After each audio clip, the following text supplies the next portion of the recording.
Во наредните месеци може да видиме едно или две имиња. Тоа е одговорот на американската амбасадорка на прашање поврзано со така наречената црна листа и можноста на неа да се најдат нови лица од земјава поради нивна поврзаност со коруптивни дејства. Анџела Агелер, која денеска беше во посета на Скопското обвинителство, настапи внимателно, без многу да навлегува во детали, но сепак доволно јасно за да прати порака за тоа какво за американската администрација е значењето на борбата со корупција.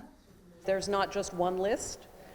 We have a number of lists. They are created. Не постои само една, имаме повеќе листи. Тие листи кои се креираат во Вашингтон се многу динамични и не очекувајте дека еден ден ќе чукнеме наврати и ќе кажеме еве е листата. Завршивме.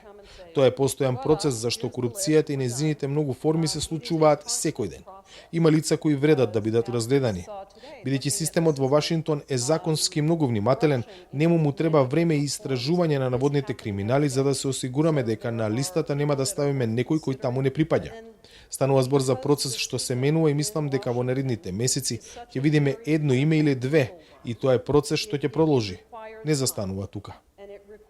Уверува дека за неа лично, но и за нејзиниот тим за јакнувањето на судството и обвинителството е еден од главните приоритети. За таа цел е и донацијата на компјутерски и техничка опрема за истражниот центар во Скопското обвинителство со што треба да се подобри неговата ефикасност. Дали таа гледа напредок во справувањето со корупцијата откако ја презеде функцијата? I've been here since November, as you all know, and Јас сум овде од ноември, а корупцијата во земјава постои многу долго. Тоа не е проблем што може да се реши за неколку месеци, постојат системи кои треба да се преиспитаат. Затоа е полесно да се дојде тука за да се види како криминалните дела се процесуираат без разлика дали се финансиски или пак примери на корупција. Ние сакаме да бидеме партнери со земјава на начин на кој на граѓаните ќе им стане јасно дека овој систем постои за нив. За тоа ќе треба време. Тоа не е нешто што може еден компјутерски систем веднаш да го реши.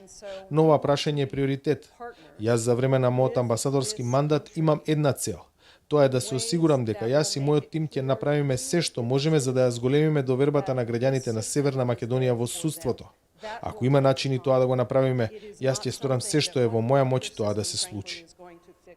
Агелер не сакаше да го коментира изборот на роднини и на високи функционери во редот на судии и обвинители, но истовремено наведе дека американските закони за превенирање непотизам се многу силни. Токму последниот избор, во кој меѓу другите кандидати се најде и синот на спикерот Талат Џафери, за опозицијата, но и за дел од јавноста представува потенцијална опасност за корупција. За Гласот на Америка, од Скопје, Владимир Мирчевски.